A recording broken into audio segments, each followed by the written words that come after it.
So at the time of making this video, Genshin Impact has passed 1 year of release, and a lot of things have happened throughout the game's very turbulent maiden voyage. I know there's been a lot of controversy surrounding the anniversary celebration, or lack thereof, and all the memes going about, or how the Genshin community is going to other games and review bombing them, which by the way does nothing but make themselves look bad, although I doubt self-awareness is a very common thing on the internet, but that's not what I want to talk about today, at least not entirely. I've been here since week 1, and prior to that I've been a gacha gamer for a while, though it pains me to admit it, so I've experienced the direction in which gacha games have gone for the past 5 years, and I wanted to spend some time today by taking a retrospective look at how Genshin Impact's first year went, how it started, how it handled criticism, how the gameplay evolved, improved, changed, so on and so forth. At least to me, it's important to evaluate every game's first year because that establishes a precedent for the direction in which it will go in the coming future, and whether or not it's worth to continue playing or to drop the game. As someone who's been an avid gamer since the day my thumbs were big enough to hold a controller, I've taken things a step further and pursued game design as a career. Right now, of course, I'm doing YouTube, but where I'm getting at with this is that I now understand things from both sides of the equation. There is a common misconception that being a good video game player makes you a good video game designer, and that could not be further from the truth. It takes a completely different set of skills and lenses to evaluate something when it's being made versus being consumed, just like how someone can be good at criticizing books even if they've never written one themselves. Or just like how there might be coaches for a national sports team even though they've never been an athlete before.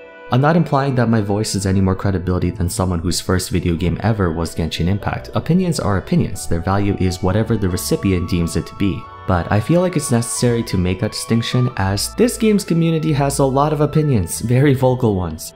Expectations ran high for miHoYo's newest flagship title. With how aggressive the marketing and advertising budget was and the various beta tests we got to see, Genshin Impact was built up to be this genre-defining game. It was supposed to take gacha games, which had a negative reputation of being low-quality games exploiting fanbases for money, and reinvent the standards. The graphics were gorgeous, the character designs creative and elegant, the gameplay mechanics from exploration to combat, everything about this game felt like it came straight out of a gift box made of gold. And for the most part, when it was released, it delivered on its promises rather competently. I remember for the first week or two after its release, there were countless people posting screenshots of beautiful scenery and the community getting straight down to work, breaking this game down and trying to dig up as much information about it as possible. With such an impressive and detailed front cover, there had to be more underneath the surface, right? miHoYo wouldn't have spent hundreds of millions of dollars on development and marketing just for nothing. I think I speak for most people when I say progressing through the storyline, checking out both Mondstadt and Liyue was some of the most memorable moments of 2020, especially in light of how suffocating that year was with, everything happening. Whales were shelling out so much cash to get all the 5-star units, 5-star weapons, it was so crazy that miHoYo recouped its development costs in not even 2 weeks. At first glance, it seemed like Genshin was a resounding success, and I mean it was. Reviews were great, people's first impressions were overwhelmingly positive, and there was this obsessive hunger to keep playing more and more. Players binged the crap out of this game. I remember a streamer played for like 12 hours a day, it was insane. People were squeezing everything they could out of this game that they've bled it dry within days. Unfortunately, once players sunk their teeth into Genshin, it became apparent very quickly that the level of depth didn't go too far past the surface. Only a month into its release, and there's been discussion on Reddit, social media, and even YouTube channels about how there doesn't seem to be that much to do in the game up until that point. Mind you, the game wasn't badly designed per se, but when all was explored, every chest collected, all things done, they came to a realization that there was a pretty alarming scarcity of content. All we could do was exhaust our daily resin supply, do our commissions, collect items, or farm rare mob drops, all of which took about only 30 minutes. The only course of action would be to sit and wait for an event to happen, or for the next update to come out. For a game that's literally in the top 20 most expensive games to develop of all time, many people expected hundreds of hours of active gameplay. There was a lot of comparison between Genshin and Zelda Breath of the Wild, and a completionist playthrough of the latter can take as long as 200 hours. So there was a lot of debating and arguing going on about whether or not Genshin delivered on expectations or if it was a flop, if people were baited into empty promises or if it was just another instance of overinflated hype. On one hand, apologists were defending the title by saying it's a brand new game. It takes time to produce content, and if we're patient, they'll continuously release more and more things for us to do. There were only 2 regions open so far, Mondstadt and Liyue, and we know there are many more on the horizon based on the game's lore. Another point was that people's perceptions of what the game was supposed to be were incorrect. It's meant to be integrated into your lifestyle and enjoyed periodically, to be played for a few minutes during your commute to work or when you wind down for the night, not to be grinded out like multiplayer games such as League of Legends, Call of Duty, Guild Wars, or Final Fantasy XIV. And as a response to the resin issue, it was a way to prevent players from progressing through the game too quickly. Time gating occurs very frequently in those kinds of games in order to incentivize players to stay active for a long time. After all, if you limit how much a player can get done in a day, if they want to reach endgame, they will have to log in tomorrow and the day after that and the day after that.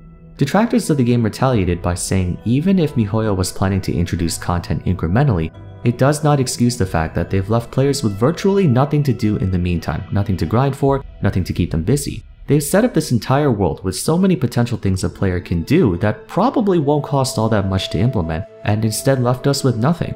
Additionally, in regards to the point that Genshin is meant to be played as a gacha game, they've been contesting that statement with the counterpoint that no gacha game would make a PC version or console version, and PC gamers are much more hardcore and grindy than mobile gamers. By that logic, Genshin isn't a gacha game, and even if it was structured with the gacha formula in mind, one big distinction between Genshin Impact and other gachas is on the basis of it being open world. There are quests and fixed progression tasks you can do, but the player is allowed to go wherever they want and explore wherever they want within reason, and any game that presents that agency should have content that complements it, which Genshin does not. Those are sort of the main points both expressed during that time, and the problem is, neither side is exactly wrong in their stance, which makes the case even more difficult to figure out. Addressing the points made in favor of the game, I know this is sort of your blanket statement excuse for a game with no content, but in Genshin's case, it makes perfect sense for them to say they need time to do stuff. The bar for content is much higher than other gacha games because the foundation of the game is more complex. For example, in version 1.6, we had the Golden Apple Archipelago event, which added a completely new area.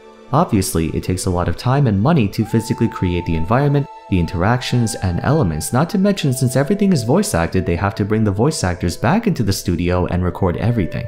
It's not as simple as making some new sprites or recycling systems. There's a lot more logistical things that need to be put in place. As for the second point about Genshin being a game meant to be played casually, I think it depends on the person. I started out on the side of there being nothing to do, but towards spring of 2021, I kind of appreciated that there wasn't like hours of grinding or dailies I had to do because I was attending college at the time and now I'm busy working on videos.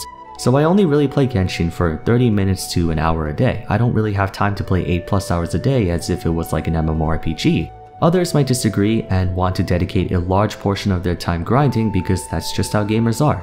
I used to be like that too, so I can empathize. Just by how it was mapped out, it really makes you want to play for hours on end with a fluid combat system and beautiful scenery.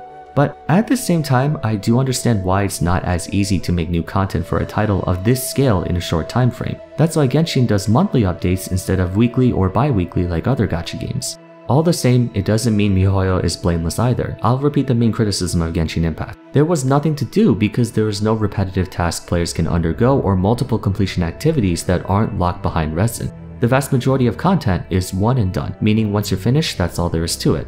I remember during October, November, the community was so desperate for something to do. People were making monster hunting routes, artifact investigation pathways, item routes. Some people even made chest routes back when there was still that rumor that chests respawn. Regardless of if setting up things like events take a long time to do, they could have definitely planned more contingencies. It's understandable to time gate things so as to bar players from progressing too quickly, but what they really ended up doing was prevent them from doing anything. It's not even worth grinding on world monsters or bosses because they give no experience. Even the multiplayer feature, which lets you travel to other players' worlds, is haphazard at best. To this day, there's no benefit to doing anything with other players, no bonuses. You can do every event, every quest, every domain by yourself. A large part of the community's early frustration with Genshin, mine included, is that one of the most important rules to non-enclosed games is that you need some semblance of endless play, as in there needs to be something the players can at least take upon themselves to do, even if the game doesn't prompt them. For example, what happens after you beat the Elite Four in Pokemon games and whatever small post-game stuff? Most of the time you can rematch trainers, there might be some side activities you can do. In Pokemon Diamond and Pearl there was the Underground, or in Ruby and Sapphire there were Pokemon contests. Emerald, Platinum, Heart Gold, and Soul Silver had the Battle Frontier, or you could just be a masochist and try to catch and train every single Pokemon. Even though much of those games' content is exhausted during the main story, there's still something available that allows players to continue through their game. Minecraft is much the same way. The game was formatted to allow players total freedom over how they wanted to play the game, even after they defeated the Ender Dragon, Wither, and whatever there was to do. Genshin has nothing like this, despite having the immense potential to do so for very little development cost too, I might add. This was exacerbated even further by the company not making any public statements to address feedback and criticism, along with their lack of transparency when it came to issues within the game. And that also got compounded by the exorbitant price tags behind the premium units. While it's not obligatory to have every 5-star in the game, the mere notion that acquiring full constellation of a single 5-star unit costing upwards of $1,000 is absurd, especially given that there's nothing to do with that character once you get it because there's no content. So it's not one particular thing the publishers did to stir up so much controversy, but what they did instead of not doing that thing and expecting players to be fine with it that bothered everybody.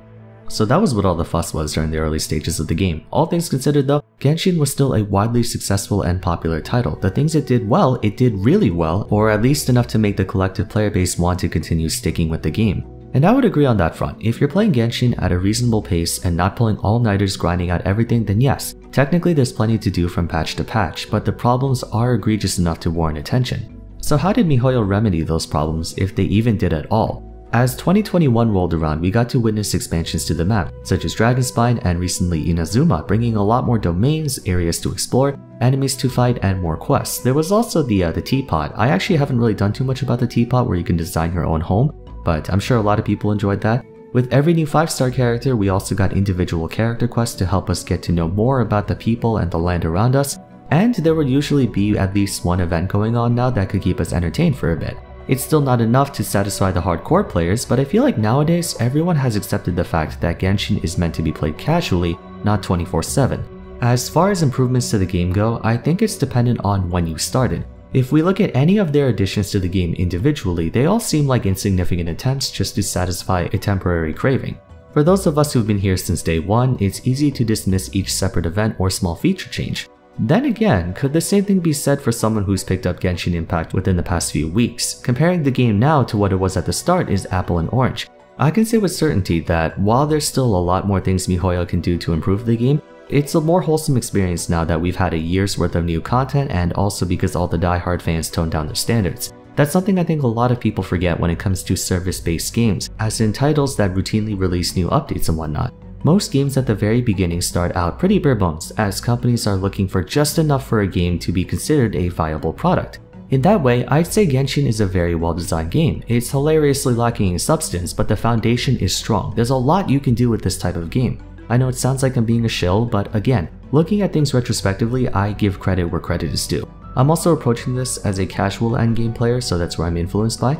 But having said that, I'm sure miHoYo all but lost what goodwill they managed to accumulate over the years with the first anniversary rewards.